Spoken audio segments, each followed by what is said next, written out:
O tema do ano é O Rei Chegou. O tema de hoje eu o escolhi. Eu intitulei o tema como sendo as identidades humana e divina do Messias, o Rei e Salvador. Está projetado aí, não está? Perfeitamente, obrigado, Jomar. Então, leiamos o texto, acompanhe comigo, livro da genealogia de Jesus Cristo, filho de Davi, filho de Abraão. Abraão gerou a Isaque, Isaque a Jacó, Jacó a Judá e a seus irmãos. Judá gerou de Tamar a Pérez e a Zera. Pérez gerou a Esrom, Esrom a Arão. Arão gerou a Aminadab, Aminadab a Nasson, Nasson a Salmão. Salmão gerou de Raabe Boaz. Este de Rute gerou a Obed. E Obed a Jessé. Jessé gerou ao rei Davi. E o rei Davi a Salomão, da que fora mulher de Urias. Salomão gerou a Roboão. Roboão a Abias, Abias a Asa, Asa gerou a Josafá, Josafá a Jorão, Jorão a Uzias, Uzias gerou a Jotão, Jotão a Acás, Acás a Ezequias, Ezequias gerou a Manassés, Manassés a Amon, Amon a Josias, Josias gerou a Jeconias e a seus irmãos no tempo do exílio da Babilônia. Depois do exílio da Babilônia, Jeconias gerou a Salatiel e Salatiel a Zorobabel. Zorobabel gerou a Abiúde, Abiúde a Eliaquim, Eliaquim a Azor.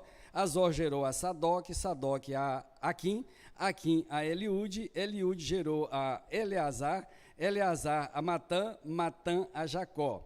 E Jacó gerou a José, marido de Maria, da qual nasceu Jesus, que se chama o Cristo, de sorte que todas as gerações, desde Davi até o exílio na Babilônia, 14, e desde o exílio na Babilônia até Cristo, 14.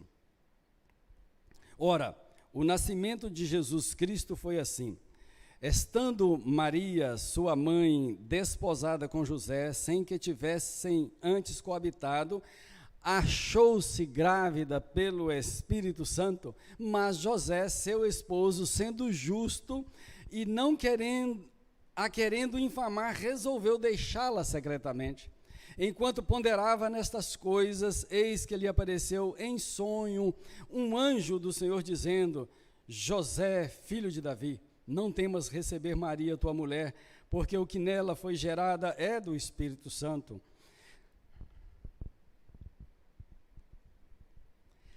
Ela dará à luz um filho, e lhe porás o nome de Jesus, porque ele salvará o seu povo dos pecados deles. Ora, tudo isto aconteceu para que se cumprisse o que fora dito pelo Senhor por intermédio do profeta: eis que a virgem conceberá e dará à luz um filho, e ele será chamado pelo nome de Emanuel, que quer dizer Deus conosco. Despertado José do sono, fez como lhe ordenara o anjo do Senhor e recebeu sua mulher. Contudo, não a conheceu, enquanto ela não deu à luz um filho, a quem pôs o nome de Jesus. Oremos. Deus bendito, eis aqui a tua palavra, a qual foi lida. Sabemos que o Senhor fala por meio dela, pela ação do Espírito Santo. Mas queremos pensar um pouco mais acerca desse registro maravilhoso que culminou com o nascimento de Jesus Cristo, o nosso Salvador e Senhor. E é em nome dele que oramos, agradecidos. Amém. Mateus escreveu este evangelho antes da destruição do templo.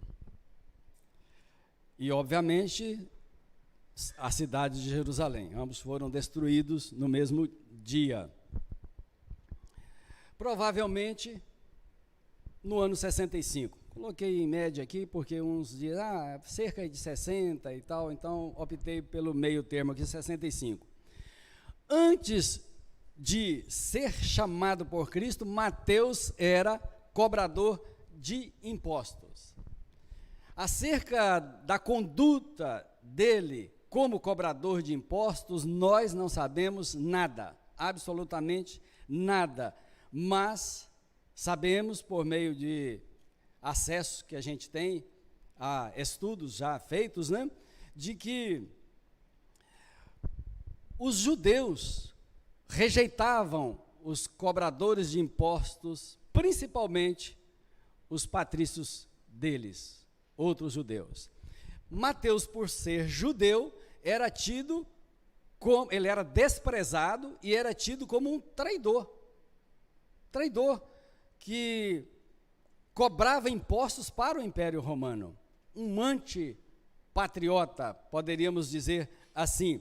Então ele foi rejeitado pelos seus patrícios. Mas, se por um lado Mateus fora rejeitado pelos patrícios seus, por outro lado, ele não foi rejeitado por Deus. O Senhor o escolheu e fez dele sua dádiva, porque o nome Mateus significa dádiva de Deus. Sobre o evangelho escrito por ele, Michael Green, citado por Hernandes Dias Lopes, afirmou: Mateus é talvez o mais importante documento do Novo Testamento, porque nele encontramos o mais completo registro do nascimento de Cristo, da vida dele, do ensino dele, morte e ressurreição dele. Aqui eu que estou acrescentando, não li exatamente como ele citou. Warren Wiersbe também escreveu: o Evangelho de Mateus é a ponte, isso aqui é muito importante também, a ponte de transição entre o Antigo Testamento e o Novo Testamento. Pois sem ele, sem este Evangelho, os leitores ficariam confusos. Quer dizer o seguinte, esquece Mateus, pula de Malaquias para Marcos. Segundo esse entendimento, haveria então uma lacuna aqui. O primeiro aspecto que eu quero pensar junto com os irmãos, quero pensar com vocês, sobre algumas verdades inerentes à chegada do rei. O rei chegou, esse é o tema do ano. E em primeiro lugar, sobre a identidade humana do Messias, o rei. É toda a descrição acerca da genealogia. Preliminarmente, é importante ressaltar dois fatores que nos ajudarão a compreender esses versículos. O primeiro fator é que um dos principais propósitos de Mateus, ao escrever o Evangelho, foi relatar sobre a pessoa e a obra de Cristo. Esse foi o primeiro. O segundo fator é que a genealogia traçada por Mateus foi imprescindível à aceitação desse fato e à compreensão desse evangelho pelos seus leitores. Ou seja, no primeiro fator, é no sentido de apresentar a Jesus como sendo o Messias, o rei tão esperado por Israel. Então a genealogia não poderia deixar de fazer parte imediatamente no início. Eu não sei, talvez você seja um dos crentes que, ao lerem a Bíblia, enxergando a uma cronologia, já saltou e disse para si mesmo: para que tudo isso? Não aguento.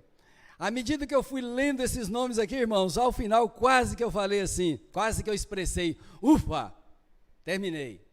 Mas isso é por causa da nossa cultura, a cultura do povo ocidental, do mundo ocidental. Mas os judeus não foram e não são assim.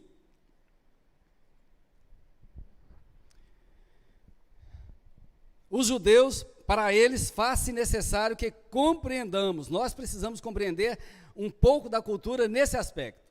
Qual a importância da genealogia para os judeus?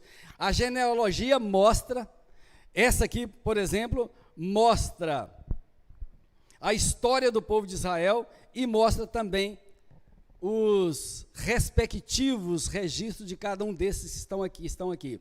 Então, qualquer judeu, em qualquer época, que alguém se levantasse e dissesse assim: de qual tribo você é? imediatamente qualquer um deles diria: sou da tribo tal, cujo fundador seja o pai. Ou seja, ele voltava, ele citaria vários antecedentes e também facilmente citaria descendentes. Tal era a importância para eles, preservar essa história. E inspirado pelo Espírito Santo, conforme o verso 1, Mateus diz assim: livro da genealogia de Jesus Cristo, e aí ele usa duas expressões acerca desse Jesus Cristo: filho de Davi, filho de Abraão. Davi, filho de Abraão. Porque Abraão veio primeiro. Essa assertiva, livro da genealogia de Jesus Cristo, filho de Davi, filho de Abraão, é importantíssima. Ao começar com Abraão e Davi, Mateus lançou a base para a qualificação de Jesus Cristo como o esperado Messias, o ungido de Deus. Sem essa base, nenhum leitor judeu daria crédito. Citar Abraão e citar Davi foi imprescindível mesmo.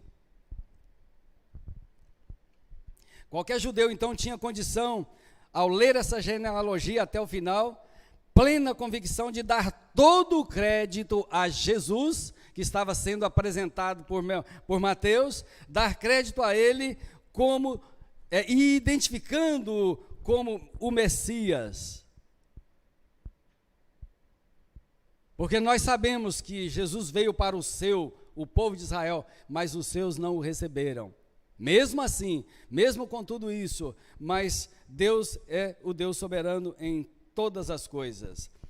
E esse vínculo que qualquer judeu faria e fez, sendo Jesus, sendo ele apresentado como filho de Abraão, veio à mente deles, de quem leu essa genealogia, aquela promessa, quando da aliança abraâmica, que Deus fizera conforme Gênesis 12, 1 a 3. Em ti serão benditas todas as famílias da terra. E, irmãos, mesmo que Abraão tenha entendido posteriormente que Isaque seria o descendente prometido, mesmo que ele tenha entendido, não, Isaque foi o descendente que Deus me prometeu. Mesmo assim, a história, a própria história e essa genealogia demonstram claramente que a promessa de fazer de Abraão, dele, a partir dele, que todos seriam benditos, é óbvio que veio o entendimento e nós entendemos que foi Jesus Cristo. A vinda do Messias, a vinda de Jesus Cristo como sendo o descendente de Abraão, em quem as famílias seriam benditas. Famílias no mundo inteiro seriam alcançadas por esse descendente de Abraão. O povo de Israel aguardava o Messias sob expectativa de que ele atuaria mesmo como rei de Israel, porque no Antigo Testamento há várias profecias, houve, porque elas já se cumpriram nesse sentido, quando do nascimento de Cristo, e também do seu ministério e até a sua morte e ressurreição. Então eles aguardaram, nós sabemos disso, mas ele não veio para libertar Israel do jugo do Império Romano, como um líder político, não, mas ele foi prometido para ser aquele em quem as famílias seriam benditas, e nós fomos alcançados por causa também dessa aliança abraâmica, e nós somos os benditos aí alcançados pelo Evangelho. Verso 17 diz assim: de sorte que todas as gerações, desde Abraão a Davi, aí você soma, dá 3 grupos de 14 gerações, somatório 42 gerações. Irmãos, esse período cobre mais de 2.000 anos, desde Abraão, cerca de 2097, até 2000, não é bem isso, mas vamos considerar, mais de 2000 anos esse período cobre, ou essas 42 gerações cobrem. Mais de 2000 anos. Mateus conhecia muito bem esses nomes. Talvez não todos, mas ele conhecia muito mais do que qualquer um de nós conhece. Ele sabia quem foi Abraão, quem foi Davi. Ele sabia, por exemplo, acerca dos 12 filhos de Judá, quem era Judá. Mateus conhecia o pecado de todos eles, nós conhecemos o pecado de muitos deles. Nós sabemos que Abraão, por exemplo, inicialmente Abrão, anuiu ao conselho de Sarai, sua mulher, e acabou gerando por meio da serva dela, Agar, a um filho cujo nome foi Ismael. Nós sabemos das mentiras que ele contou para tentar livrar a pele, segundo o raciocínio dele, dizendo que Sarai era irmã, e depois Sara, né? Mas nós sabemos também do pecado de vários outros. Davi cometeu o pecado do adultério com Batseba, depois ele cometeu o homicídio, matando o marido dela, Urias, que é citado aqui. Nós sabemos que todos eles foram marcados, que todos eles deixaram marcas do pecado, tais como mentira, que eu já citei, trapaça, traição, sedução, prostituição, homicídio, que eu já citei, adultério também, idolatria, conspiração, usurpação de trono cometido por vários reis, pelo menos 7 reis do reino de Israel assassinaram, cometeram homicídio contra o rei que estava no trono para sucedê-lo, e são citados vários deles aqui na genealogia. Por sede do poder fizeram isso também, mas está escrito. Mas onde abundou o pecado, superabundou a graça. Irmãos, essa superabundante graça está estampada nessa genealogia. Alguém já chamou essa genealogia de a genealogia da graça. E nós, ainda que não possamos nos incluir nela diretamente como da árvore genealógica, porque nós não somos judeus, mas a nossa genealogia é tal qual o foi essa aqui. Todos nós, como nós não damos muito crédito, eu não sei dizer muita coisa sobre os meus antepassados, não. Falo do meu pai, obviamente, meu pai, né? Minha mãe, vou citar o nome dos meus avós materno e paterno, ou maternos e paternos, mas não vou mais além disso, não retrocederei mais. Mas você esteja certo, eu estou certo, de que todos os nossos antecedentes foram tão pecadores como esses aqui. E nós também, você e eu, antes de termos sido alcançados por essa graça de Deus, deixamos marcas terríveis do pecado, porque nós vivíamos outrora como escravos do pecado, escravos de Satanás, vivemos seguindo o curso, vivemos, né, no passado, seguindo o curso deste mundo, o qual é liderado por Satanás, nesse sentido. Mas a graça nos alcançou. Então não há vantagem, todos pecadores diante do Deus Santo. Isso é o que há de comum entre essa genealogia e a tua genealogia, a minha também. E aqui eu faço um apelo a você que nos ouve, quer seja estando em casa ou aqui. Se você vive desconectado de Deus, não endureça o teu coração diante desta palavra que acabei de dizer acerca da graça e acerca do nosso pecado, do teu pecado. Não endureça o teu coração, ao contrário, atente à voz do Espírito Santo e avalie a tua vida. Não vale a pena viver como escravo do pecado, definitivamente não. Coisa boa é ser livre, ser liberto, né? E se o Filho te libertar verdadeiramente, você será livre. Quem quer que seja, que esteja ouvindo, venha a ouvir essa mensagem. Verso 16, e Jacó gerou a José, marido de Maria, da qual nasceu Jesus, que se chama o Cristo. Fica aqui evidente, não precisa de eu explicar nada além disso. O texto já deixou claro. Deixou clara a identidade humana de Jesus, que sendo Deus se fez carne, se fez humano, por causa de você e por causa de mim. Aleluia. Em segundo lugar, quero pensar com vocês sobre a identidade divina do Messias, o Rei.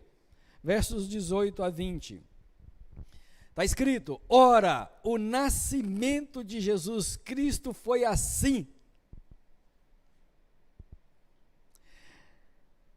É importante, irmãos, que lembremos-nos de que quando ele escreveu isso, se foi, por exemplo, nos anos 60 ou no ano 60 ou 65, nessa época o apóstolo Paulo já havia revolucionado o mundo da época, pregando o evangelho, demonstrando que Jesus, filho de Maria, filho de José, no sentido meramente humano, como aquele que cuidou também, Paulo já havia então demonstrado que ele era o Cristo prometido. Porque ele pregou para judeus inicialmente e depois pregou sobretudo para os gentios, missionário dos gentios. Revolucionou o mundo da época. E na época em que Mateus escreveu, já estava sacramentada a doutrina, por exemplo, do nascimento virginal de Cristo. Mesmo assim, Mateus disse da forma que disse, escreveu como escreveu, e escreveu dando um detalhe importante: estando Maria, sua mãe, desposada com José, sem que tivessem antes coabitado, achou-se grávida pelo Espírito Santo. Irmãos, vale a pena depois você ler em casa o Evangelho, o primeiro capítulo de Lucas. Nós encontramos lá registros importantíssimos.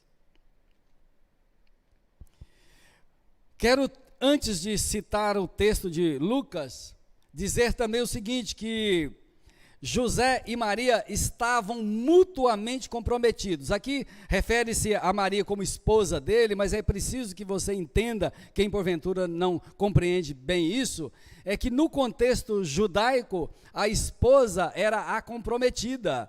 Desposada significa casados, mas no nosso contexto seriam noivos.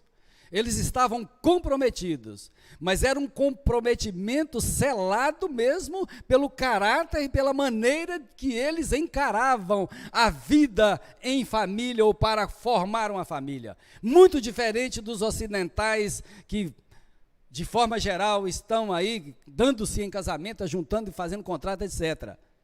Aqui não. Esposa, no nosso contexto, para entendermos, era a noiva dele. Sob essa condição, aí vai uma referência a Lucas, eu abro aspas aqui, sob essa condição de marido e mulher, porém vivendo separadamente, o anjo Gabriel foi para uma cidade da Galileia chamada Nazaré, a uma virgem desposada com certo homem da casa de Davi, cujo nome era José. A virgem chamava-se Maria. Está em Lucas 1:26. Verso 31 de Lucas diz assim: eis que conceberás, o Gabriel, o anjo, dizendo para ela: Maria, eis que conceberás e darás à luz um filho, a quem chamarás pelo nome de Jesus. Na verdade, essa palavra não foi a Maria, ele estava dizendo para José, em sonho, e disse assim: eis que conceberás. Aqui o verbo estava concordando com Maria. Conceberás e darás à luz um filho, a quem chamarás pelo nome de Jesus. O nome seria dado por José, porém, já fora dado por Deus. O nome será José. E aqui Mateus diz e dá uma explicação por quê, dizendo porque ele salvará o seu povo do pecado dele. Esse anúncio foi tremendamente poderoso e foi um anúncio que alegrou o coração de Maria, porque ela achou-se favorecida mesmo e agraciada, e ela disse: cumpra-se na tua serva o que está por vir. Estou parafraseando. Irmãos, Mateus 1,18 diz que Maria achou-se grávida. Irmãos, voltando lá em Lucas, se você ler, você vai perceber que logo depois dessa revelação de Gabriel, Maria, logo depois, foi visitar Isabel. Quando ela foi visitar Isabel, Isabel estava grávida há 6 meses. Quando ela chegou, já engravidada, né? Maria já havia concebido do Espírito Santo, aquele que seria o descendente, agora cumprindo o descendente da mulher. Quando ela chega, mesmo aquela substância ainda informe, a presença de Jesus, uma substância ainda informe, foi suficiente para que essa vida intrauterina que acabara de iniciar, foi suficiente para encher o João Batista do Espírito Santo e a própria Isabel. E a própria Maria, que carregava aquela substância, porque o menino João Batista, com 6 meses, já um feto bem formado, se alegrou ali e deve ter dado umas pesadas, né?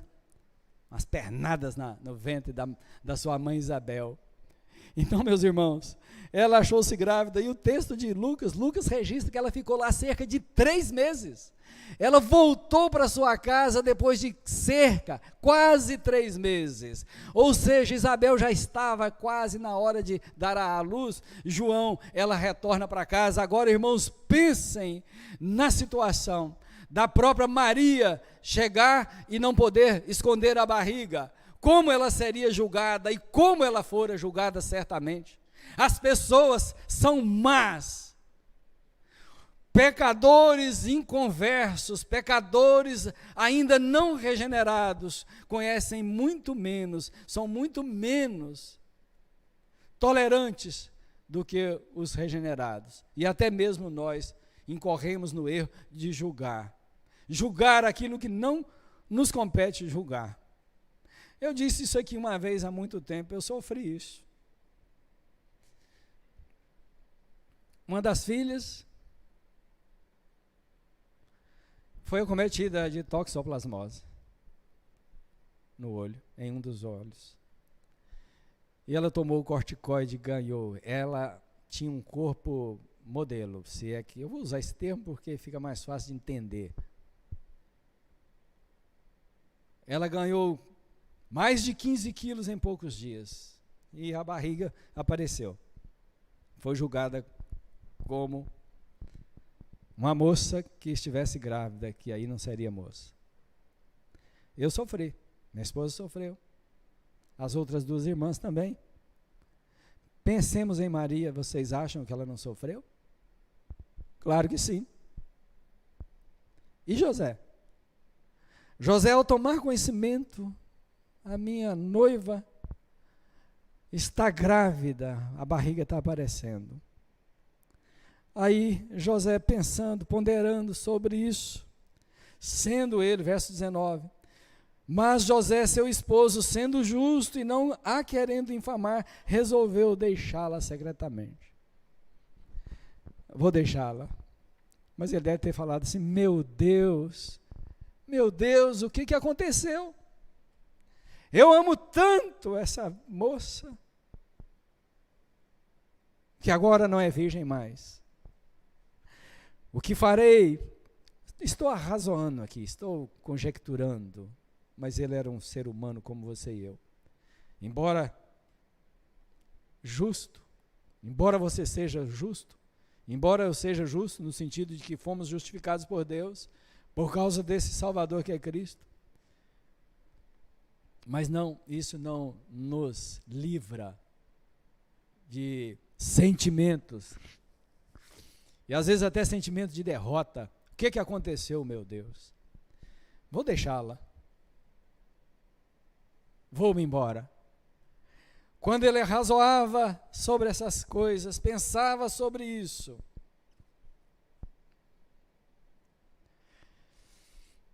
verso 20, enquanto ponderava nestas coisas, eis que lhe apareceu em sonho um anjo do Senhor dizendo: José, filho de Davi, não temas receber Maria, tua mulher, porque o que nela foi gerado é do Espírito Santo. Irmãos, que palavra tremenda foi essa do anjo. O anjo do Senhor. A expressão anjo do Senhor, aqui não está como sendo o artigo definido masculino singular, o anjo do Senhor, mas pegando Lucas a gente vai entender que é o anjo do Senhor, e aqui há algo maravilhoso. O Gabriel, quando diz o anjo do Senhor, esse aqui, Gabriel é só lá em Lucas, aqui é o anjo do Senhor, é um anjo, e aqui é o próprio Cristo. Olha que coisa maravilhosa, o próprio Cristo agora em forma de anjo, dizendo para José que a sua esposa, a sua noiva, conceberá e dará à luz a um filho, que é o próprio Jesus, o próprio Senhor.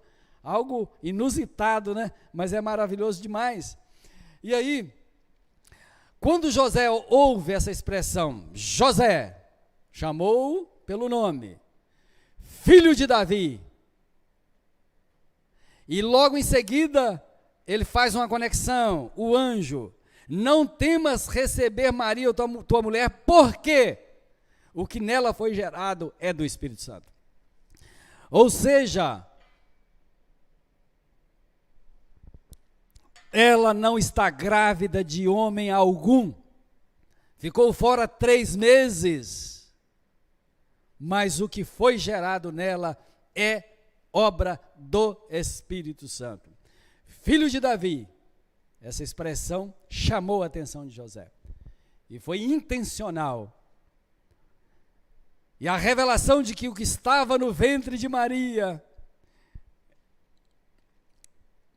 veio do Espírito Santo, deixou José extasiado de alegria, suponho. Uma alegria indizível tomou conta do coração dele. Aquele temor que ele vivenciou, diante dessa palavra, não temas, e revelado isso, alegrou-se sobremaneira. Louvado seja Deus por isso, irmãos, e também pelo fato de que nós passamos por tribulações, por dificuldades, enfrentamos problemas na área da família, problemas pessoais. Muitas vezes vem temor, sim, apreensão, questionamentos, e mesmo no temor do Senhor, vindo questionamentos, nós temos uma garantia, a mesma palavra: não temas. Não tema, meu irmão, não tema, minha irmã. Não tema enfrentar os problemas e as adversidades. Nós não sabemos nada acerca do futuro no sentido aí desse mundo, mas nós sabemos acerca do futuro revelado nas Escrituras a nós, e nós sabemos acerca da nossa vida, que nós somos apenas peregrinos aqui neste mundo, e o nosso destino é o céu.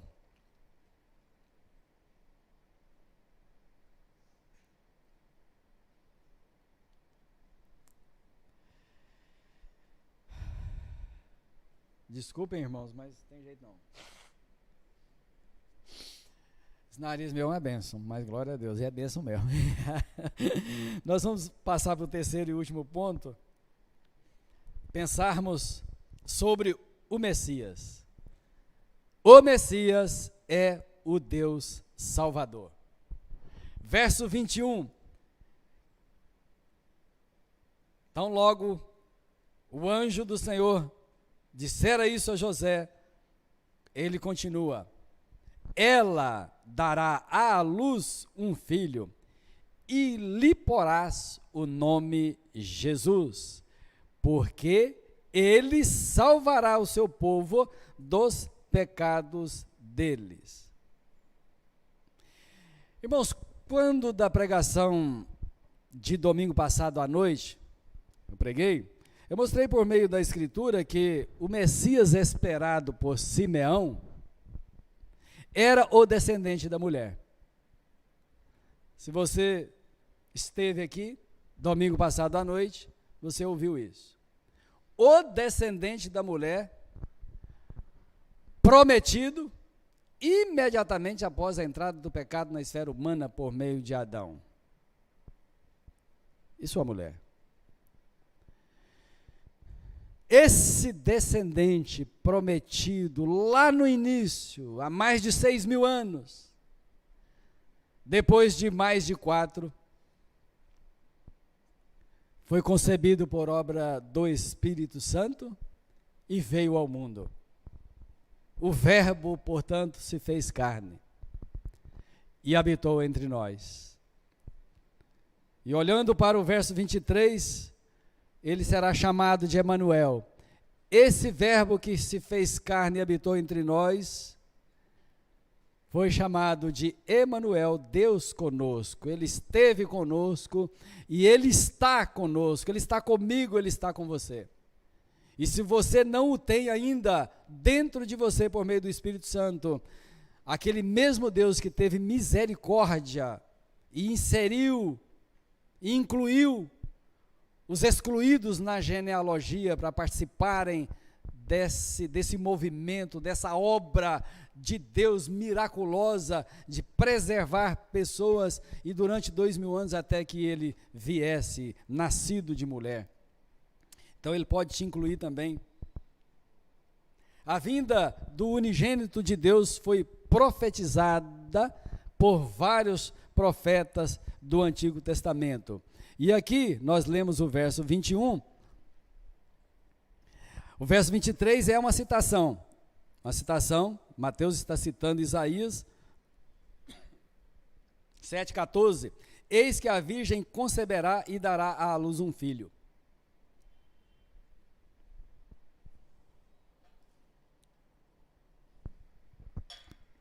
Então nós estamos explicando e elucidando que o Messias prometido, que o descendente da mulher prometido, veio ao mundo, e ele veio como sendo Messias e Deus Salvador, o Deus Salvador. O privilégio de José e de Maria contemplar esse ser quando nascesse foi tremendo. O nome dele será Jesus. Irmãos, nós lemos na nossa Bíblia Jesus. Quando Gabriel lá com Lucas, ou aqui em Mateus, quando o anjo do Senhor diz para José que o nome dele será Jesus, eu te convido a pensar, se você esteve aqui ontem, naquele cântico que cantamos. É do Galileu? Jeová? Jeová. O nome de Jesus traz consigo, o nome hebraico, traz consigo o nome do Pai. A maioria dos teólogos preferem referir-se a Deus como Yahvé. Correto? A maioria. Há também alguns que preferem Jeová e etc. Mas vamos pegar Yahvé, que é o termo preferido pela maioria dos teólogos, e aí, para você entender como que esse Jesus é o Salvador, é o Deus Salvador, ele veio como o Messias, o Deus Salvador, é só você acrescentar o sufixo Shua. Yahvé Shua é o nome que possivelmente o anjo pronunciou.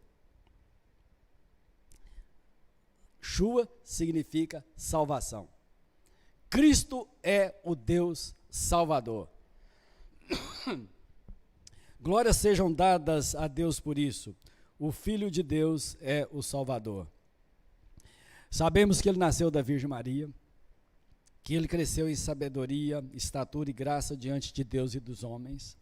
Nós sabemos que ele veio plenamente homem, plenamente Deus.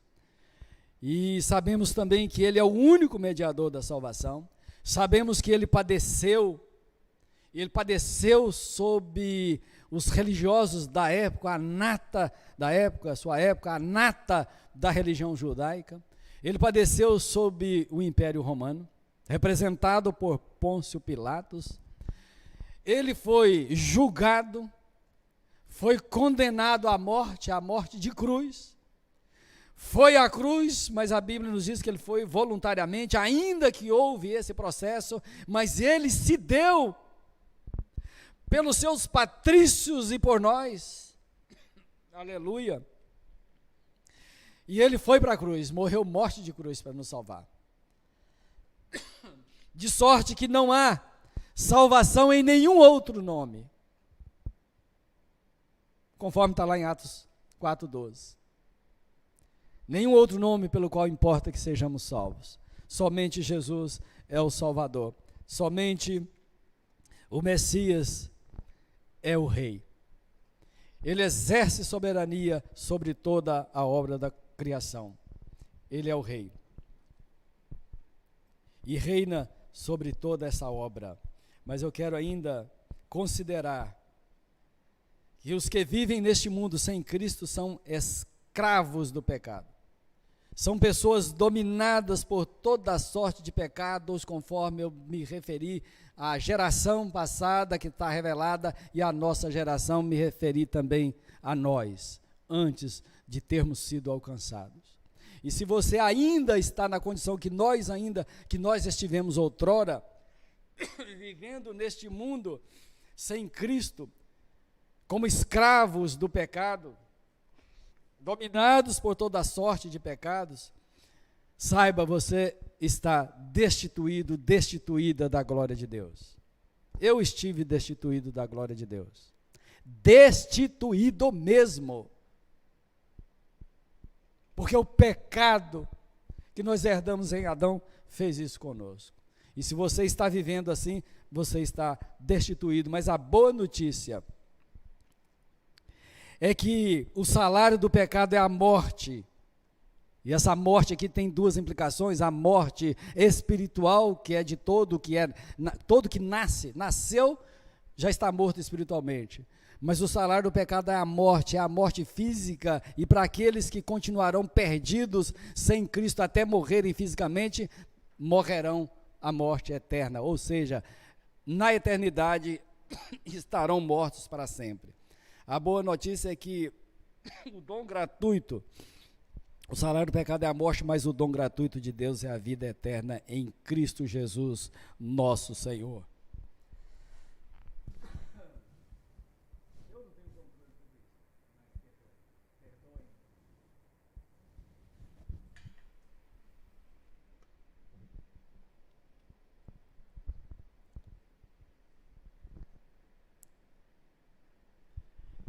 Então, irmãos, eu já fiz aí um apelo, há pouco, à medida que fui expondo aqui o texto, apesar das minhas limitações, já falei claramente acerca da necessidade que você tem de se render a Cristo, e quero reiterar essa necessidade.